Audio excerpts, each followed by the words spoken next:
dhagartu waxay ahayd shaqadeyda. sidaasi waxaa yiri ninkan. barnaamijkan waxaan ugu magac daray qalbi ma leedahay. haddaba waxaan barnaamijkan ku soo qaadanaynaa ninka lagu magacaabi jiray Yuri Alexandrovich Bezmenov oo markii dambe la baxay magaca beenta ah Thomas David si uu isku qariyo. ninkan ayaa hay-addii xagga sirdoonka ee midowgii Soviet KGB u qaabilsanaa arrimaha dacaayadaha, wuxuuna markii dambe ka baxsaday dalkaasi Ruushka isagoo u shaqayn jiray Novosti Press oo ahayd qayb ka mid ahayd KGB-gii midowgii Soviet ama u qaabilsanayd arrimaha warbaahinta. Yuri Bezmenov wuxuu uu galay macad lagu barto luuqadaha, waxaana macadkaasi gacanta ku hayay hay-addii sirdoonka ee KGB. macadkaasina wuxuu ku yeelay dalka Ruushka gudihii. February 1970 Bezmenov wuxuu ka baxsaday midowgii Soviet wuxuuna ka degay waddanka Gariiga isagoo xiriir hoose la sameeyay safaaraddii Mareykanka ee Gariiga, waxayna sirdoonkii Mareykanka la yeesheen waraysi aad u xoogan. kadibna wuxuu magangeliyo siyaasadeed ka helay dalka Canada, gaar ahaan ra'iisul wasaarihii dalkaasi Pierre Elliott Trudeau. haddaba yaanan warka idinka badin ku soo dhawaada cashirkii uu bixiyey Yuri Bezmenov oo uu ka bixinayay jaamacad ku taala Mareykanka, waana casharka loo yaqaan sida loo burburiyo akhlaaqda shucuubaha iyo dowladaha jira. digniin: haddii daawashada barnaamijkan aad xanuun ka dareento, ogow inaad ka fogaato qabiilka iyo qabyaaladda waddanka lagu burburinayo, waana intaas oo keliya daawada saxda ah ee aad ku caafimaadi karto.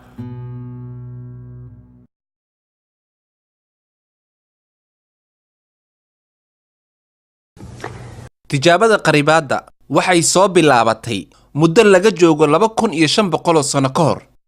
qofkii ugu horeeyay bini'aadama ee dejiyey nidaamka lagu burburiyo dowladaha wuxuu ahaa philosopher Shiinees ah, magaciisuna ahaa Sun Tse.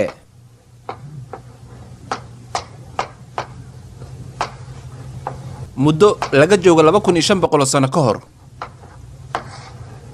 wuxuu ahaa la taliye. wuxuu talooyin siin jiray imbaradoriyadihii Shiinaha ka talin jiray. wuxuu yiri markii aad u fikiray, haddii aad dhex gasho, haddii aad gasho arrimaha siyaasadda dibadda, dagaalada dunida ka dhaca, waxa ugu badan dagaalada dunida ka dhaca ee cagsiga ah ama halka dhinac ah iyo kuwa kaleba, waad ogtihiin dagaalka uu ku qotomo siyaasadda dowladda sax. haddii aad doonayso inay guulaysato fulinta siyaasaddaada oo aad adiga dagaalkii bilowdo, waxaad qaaday dariiq ahbalnimo ah. fanka ugu sareeya ee sharciga dagaalka waa in aadan dagaal qaadin gabi ahaanba, laakiin aad qaribtaa wax waliba oo qiimo ka leh waddanka cadowgaaga ah ilaa laga gaaro waqti aad weeciso aragtida cadowgaaga dhabta ah, heer aad gaarsiiso cadowgaaga inuusanba arag cadowtinimada adiga iyo nidaamkaaga. u adeegso nidaamkaaga iyo ilbaxnimadaada iyo hammigaaga. fiiri cadowgaaga adigoo u jiheynaya dhan kale. haddii aan loo baahnayn, ugu yaraan waxay noqon howlgal. midabka casaanka ah ayaa ka wanaagsan geerida. taasi waa hadafka ugu dambeeya. nidaamka ugu wanaagsan ee qaribaadda dowladaha waa adigoo cadowgaaga hal rasaas ah ku gamin. waaba haddii qaribaadda lagu guulaysto, waana tan qaribaadda asalkeeda. waa maxay qaribaadda? waxay ka kooban tahay 4 xilli oo isku jaango'an. waxaynu ka bilaabi halkan una socon nidaamkaasi, waana halka ay wax ka bilaabanayaan. nidaamka ugu horeeya qaribaadda waa nidaamka loo garanayo aas-aaska burburinta akhlaaqda dadyowga. macnaha oo qayaxan waa kan: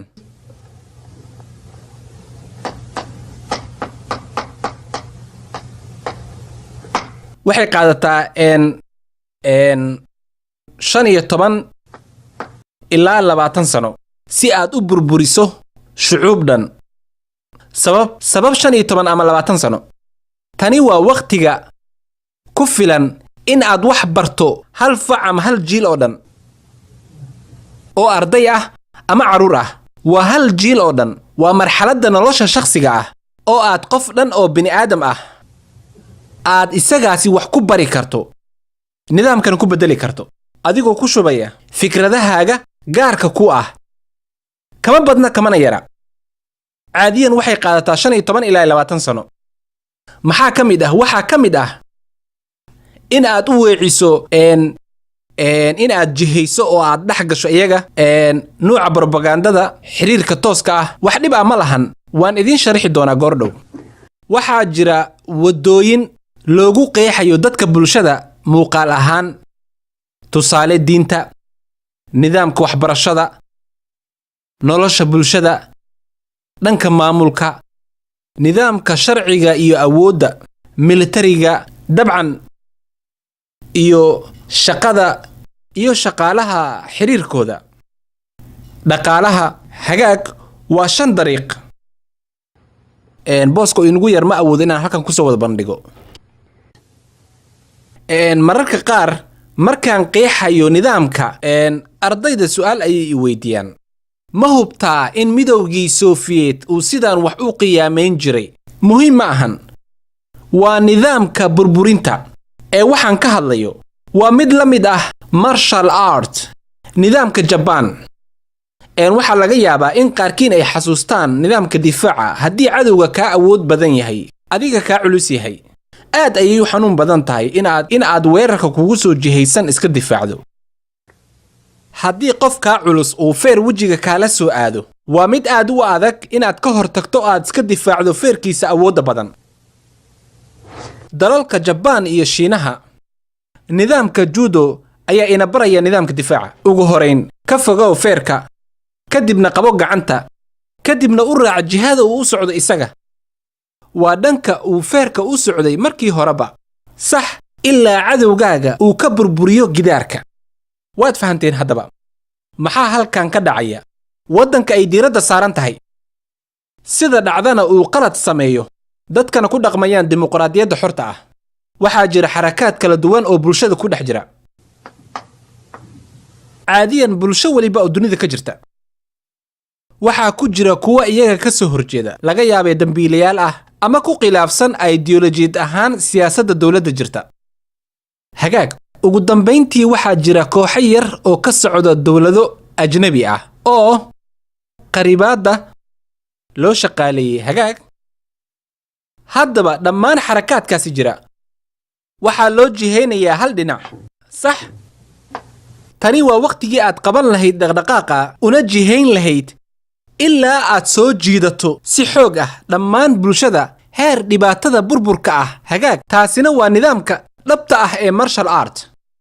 ma istaajinayno cadowgeenna, waan u oggolaan inay socdaan oo ku caawin socodka, welibana jihada innaga aan doonayna inaan u kaxayno. okay? haddaba heerarka burburinta akhlaaqda waa mid iska qayaxan, middaasi oo ku wajahan shucuubta iyo dalalkaba, kuwaasi oo ku kala socda jihooyin kala duwan oo aas-aaska akhlaaqda iyo mabaadi'da. si aad wax ugu qabato xarakaadkaasi iyo sidaad ugu danaysan lahayd, waa waajib aas-aas u ah burburinta akhlaaqda shucuubta.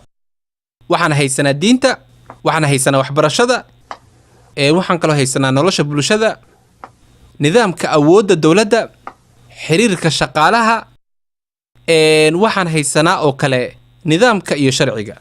1 2 3 4 5 6. okay, kuwani waa jihooyinka loo maro burburinta akhlaaqda shucuubaha. waa maxay macnaha dhabta ah?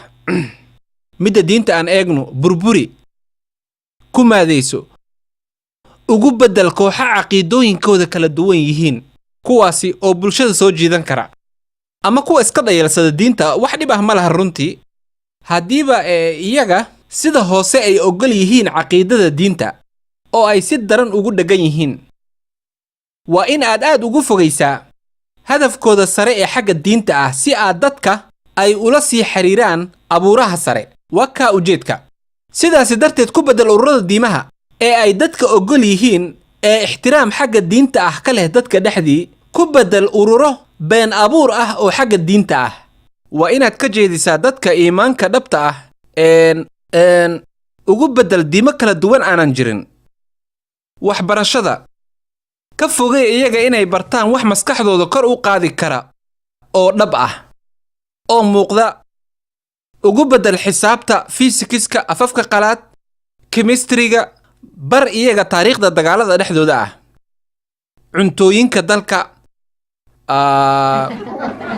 dhaqaalaha guriga iyo sida galmada loo sameeyo wax waliba oo aad u fogeyn kara caqliyadooda hagaag nolosha bulshada ugu bedel waxyaabo aas-aasiga ah ururo iyo hay-ado dhaqan rog ah oo la been abuuray waa inaad ka saartaa gabi ahaanba shacabka ka fogee iyaga mas'uuliyadda middaasi oo keenaysa inay isku xirto shakhsiyaad iyo kooxo kala duwan oo wadaniyiin ah ugu bedel shakhsiyaad aanan jirin oo iyaga dhan sidoo doono u xukumi kara bedel nolosha shucuubta iyo xiriirka ka dhaxeeya labada dariska ah waa inaad abuurtaa shaqaale dhanka bulshada ah si xeer ah kuwaasi oo ka amar qaata waa kee ma bulshada maya madax aan la dooran daawade ninkan wuxuu yidhi bureaucracy haddaba macnaha ereygan waa madax dowladda ka mid ah oo aan la dooran ama xafiisyada dowladda ka mid ah oo sharciyadooda iyo maamulkooda uu adag yahay maxaa yeelay maamulkooda uu aad u tiro badan haddaba aan ku sii soconno ujeedka ugu weyn ee shaqaalaha bulshada loo doonayo ma ahan qoyskaaga ma ahan xiriirka ka dhaxeeya bulshada inteeda kale ujeedka ugu weyn waa in dhaqaale laga helaa dowladda okay waa arrin aad ugu fog dabiiciga awoodda maamulka okay sida caadiga ah dhismaha dowladda sida dhaqanka ah waxa wax doorta shacabka oo dhan ama odayaal laga soo xulay bulshada inteeda kale ama dad si aan sharci ahayn iyaga ismagacaabay oo soo muuqda dadka qaar waxaa ku jira qof cid dooratay aanan jirinba weligood dadkana waa ay saamayn og yihiin dadka badankii ma arkaan laakiin waa kuwa jira kuwaasi waxaa ka mid ah warbaahinta yaa doortay iyaga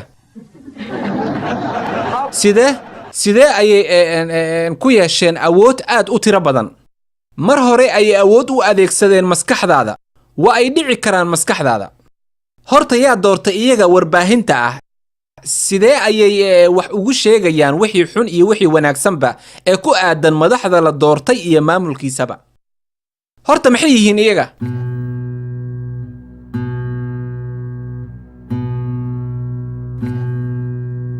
adduunyadu waa taariikh wixii tagay way xustaa waxa dhacana waa ay qortaa waxa dhici doonana waa ay sugtaa